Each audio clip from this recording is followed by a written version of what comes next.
அன்பு உறவுகளுக்கு வணக்கம். எல்லோரும் நல்லா இருக்கீங்களா? சாப்பிட்டீங்களா? சரி வாங்க வீடியோக்குள்ளே போகலாம்.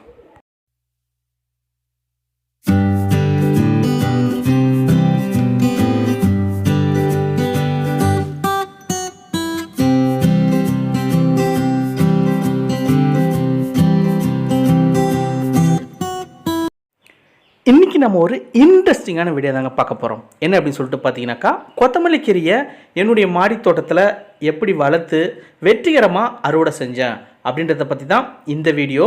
இந்த வீடியோவில் நான் கொத்தமல்லி கீரையை மண்கலவை ரெடி செஞ்சு அதை விதைச்சி அது கொஞ்சம் கொஞ்சமாக வளர்ந்து அதில் வர பிரச்சனைகள் என்ன, அதை எப்படிலாம் நான் சமாளித்து அதுக்கப்புறமா ஒரு வெற்றிகரமான அறுவடை எடுத்தேன் அப்படின்றத பற்றி விரிவாகவே சொல்லியிருக்கேன். நிறைய பேருக்கு கொத்தமல்லி கீரை வரல அப்படின்னு சொல்லிட்டு ரொம்பவே ஃபீல் பண்ணிட்டு இருப்பீங்க. இந்த பதிவை பார்த்ததுக்கப்புறம் நீங்களும் கொத்தமல்லி கீரையை ரொம்ப சுலபமாகவே வளர்க்க ஆரம்பிச்சிடுவீங்க. சரி வாங்க, நான் கொத்தமல்லி கீரையை எப்படி வளர்த்தேன் அப்படின்றத பற்றி பார்க்கலாம். கொத்தமல்லி கீரையோடைய விதைகளை விதைக்கிறதுக்கு மண்கலவை தயார் செய்கிறேன். எல்லா செடிகளுக்கும் தயார் செய்கிற மாதிரி தான் நானும் தயார் செஞ்சேன். உயிர் உரங்கள் சூடோமோனஸ், ட்ரைகோட்ரோமா விரிடி, அசோஸ்பரிலும், பாஸ்போபாக்டீரியா எல்லாத்தையுமே கலந்து கூடவே வேப்ப முன்னாக்கியும் கலந்து மண்கலவை தயார் செஞ்சேன். தண்ணீர் தேங்காத மாதிரி மண்கலவை தயார் செய்யணும். இது ரொம்பவே கொத்தமல்லி கீரைக்கு முக்கியமானது. தண்ணீர் தேங்குற மாதிரி இருந்ததுனாக்கா வேரழுகல் நோய் வரும். கொத்தமல்லி விதைகளை நான் வீட்டில் இருக்கிற விதைகளையே எடுத்துக்கிட்டேன். கொத்தமல்லி விதையிலிருந்து 2 செடிகள் வரும்.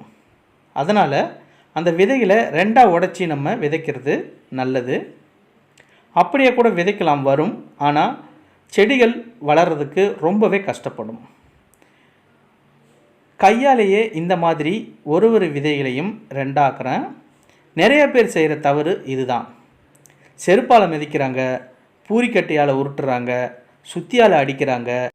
இப்படிலாம் செஞ்சு விதைச்சாக்கா அந்த விதை எப்படி முளைக்கும்? கொஞ்சம் யோசித்து பாருங்கள்.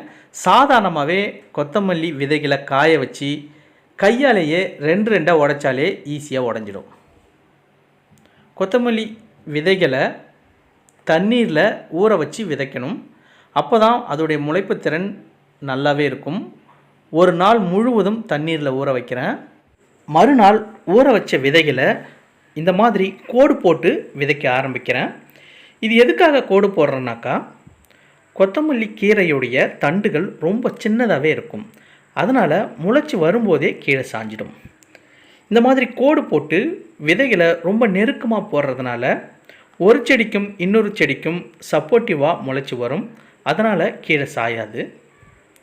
இதில் இன்னொரு பெனிஃபிட்டும் இருக்குது. தண்ணீர் ஊற்றும்போது நாற்றுகள் சாயாமல் இந்த கேப்பில் நம்ம ஈஸியாக ஊற்றிக்கலாம். விதைச்ச விதைகளை மண் போட்டு மூடிடுறேன். எல்லா விதையும் மூடிட்டு பூவாளியில் தண்ணீர் ஊற்றுறேன். விதைகள் விதைச்சி 7ஆம் நாள் முளைக்க ஆரம்பிச்சிருக்கு. ஒரு சில விதைகள் மட்டும் முளைச்சிருக்கு.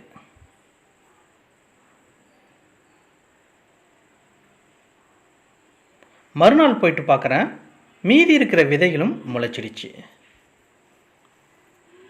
முளைக்கும் போதே ஒன்றுக்கொன்று சப்போர்ட்டிவாக முளைச்சி வருது. விதை விதைச்சி 15 நாள் கழித்து போய் பார்க்குறேன். எல்லா விதைகளையுமே அழகாக முளைச்சிடுச்சு. 2 இலையிலிருந்து 3ஆவது இலையே வர ஆரம்பிச்சிடுச்சு. இந்த டைமிலிருந்து 2 ml வேப்ப எண்ணெய், 0.5 ml காதி சோப்பு 2த்தையும் 1 லிட்டர் தண்ணியில் கலந்து ஸ்ப்ரே பண்ணிக்கிட்டே வரேன். இப்போ இருந்து ஸ்ப்ரே பண்ணாதான் அஸ்வினி பூச்சி, மாவு பூச்சி இந்த மாதிரி பூச்சிகளை நம்ம கண்ட்ரோல் பண்ணலாம். விதை விதைச்சி 25ஆவது நாள் இது. கீரைகள் எல்லாம் ஓரளவு வளர ஆரம்பிச்சிருக்கு. ஒரு சில ரோவில் இருக்கிற கீரைகள் மட்டும் நல்ல வளர்ச்சி. மற்ற கீரைகள் எல்லாம் கொஞ்சம் வளர்ச்சி கம்மியாக காணப்பட்டது. இப்போ தான் பிரச்சனையே வர ஆரம்பிச்சுது. அதோடைய வளர்ச்சிகள் எல்லாமே நின்று போச்சு. இலைகளும் மஞ்சளாக மாற ஆரம்பிச்சிடுச்சு. இந்த மாதிரி இலைகள் மஞ்சள் தன்மையாக மாறி செடிகள் வளர்ச்சி கம்மியாக இருந்ததுன்னா நைட்ரஜன் சத்து குறைபாடு. இந்த டைமில் தான் நான் வீடியோ பதிவுக்காக ரெடி பண்ணியிருந்த மீல் மேக்கர் கரைசல், அதாவது சோயா பீன்ஸ் துகளுடைய கரைசலை செடிகளுக்கு கொடுக்குறேன். கொடுத்த 10 நாள்லேயே அபரிவிதமான வளர்ச்சி. எங்களை யாராலையும் தடுக்க முடியாது அப்படின்ற மாதிரி செடிகள் எல்லாம் தாறுமாறாக வளர்ந்து நிற்குது. இந்த கரைசலில் ஹை நைட்ரஜன் இருக்குது. தொடர்ந்து செடிகளுக்கு நைட்ரஜன் சத்தை கொடுத்துக்கிட்டே இருக்கும். எல்லாமே நல்லா தாங்க போயிட்டு இருந்தது. அப்போ தான் இன்னொரு பிரச்சனையும் ஆரம்பிச்சிது. அதுதாங்க மழை. தொடர்ந்து 2 நாள் அடைமழை. நாற்றுகள் எல்லாமே சரிய ஆரம்பிச்சிருச்சிங்க. ரொம்பவே கஷ்டமாயிடுச்சு.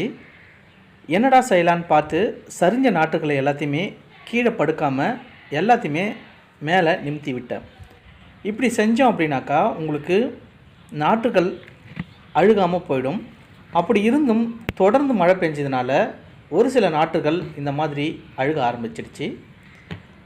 இந்த டைமில் புத்திசாலித்தனமாக அந்த கீழே படுத்துக்கிட்டு இருக்கிற நாற்றுகளை எல்லாத்தையுமே எடுத்து சமையலுக்கு யூஸ் பண்ணிக்கணும். தொடர்ந்து மழை பெஞ்சிக்கிட்டே இருந்தது. மற்ற நாற்றுகளை காப்பாற்றணும் அப்படின்றதுக்காக இந்த மாதிரி ஷேடை போட்டு மூடி வச்சிட்டேன். மழை நின்னதுக்கப்புறம் எடுத்து விட்டுட்டேன். அதுக்கப்புறம் சாதாரணமாகவே நாற்றுகள் எல்லாமே நல்லாவே வளர ஆரம்பிச்சிடுச்சிங்க. எல்லா பிரச்சனையும் ஓஞ்சிடுச்சு அப்படின்னு நிம்மதியாக இருக்கும்போது இன்னொரு பிரச்சனை ஆரம்பிச்சிதுங்க. அதுதான் அஸ்வினி பூச்சிகளுடைய தொல்லை. குருத்து பாதையில் கூட்டமாக உட்காந்துக்கிட்டு சாறுகளை உறிஞ்சிட்டு இருந்தது. என்னடா பண்ணுறதுன்னு யோசிச்சுக்கிட்டு இருக்கும்போது தான் என்னுடைய சின்ன மகள் ஒரு ஐடியா கொடுத்தாங்க. அப்பா பொறி உண்டை பிடிச்சி எடுத்துகிட்டு விடலான்னு. அப்புறம் நானும் என்னுடைய 2 மகளும் சேர்ந்து பொறி உண்டை பிடிக்க ஆரம்பித்தோம். அங்கே பொறி உண்டு கிடைக்கல, அதோடைய குட்டிகள் தான் கிடைச்சிது. ரொம்பவே சந்தோஷமாயிடுச்சு. பொறிவண்டுகள் ஒரு நாளைக்கு 50 அஸ்வினி பூச்சிகளை சாப்பிட்டுதுன்னா அதோடைய குட்டிகள் ஒரு நாளைக்கு 100 பூச்சிகளை சாப்பிடும். அதுக்கப்புறம் ரொம்பவே சந்தோஷமாயிட்டுங்க. இதுக்கப்புறம் அந்த அஸ்வினி பூச்சிகளை எல்லாத்தையுமே நம்ம லேடி பக்கோடைய குட்டிங்க பார்த்துக்கும். நிம்மதியாக தூங்க போகலாம். இதுக்கப்புறம் கரெக்டாக விதைகள் விதைச்சி 30 நாளில் கொத்தமல்லி கீரைகள் எல்லாமே அறுவடைக்கு தயாராக நிற்குதுங்க.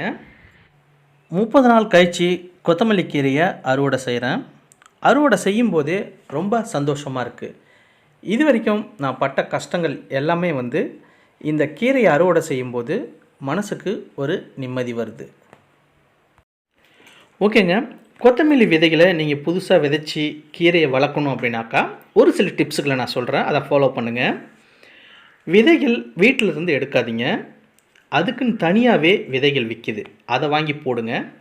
ஒரு அனுபவம் வந்ததுக்கப்புறமா நீங்கள் வீட்டிலிருந்து எடுத்து விதைக்க ஆரம்பிக்கலாம்.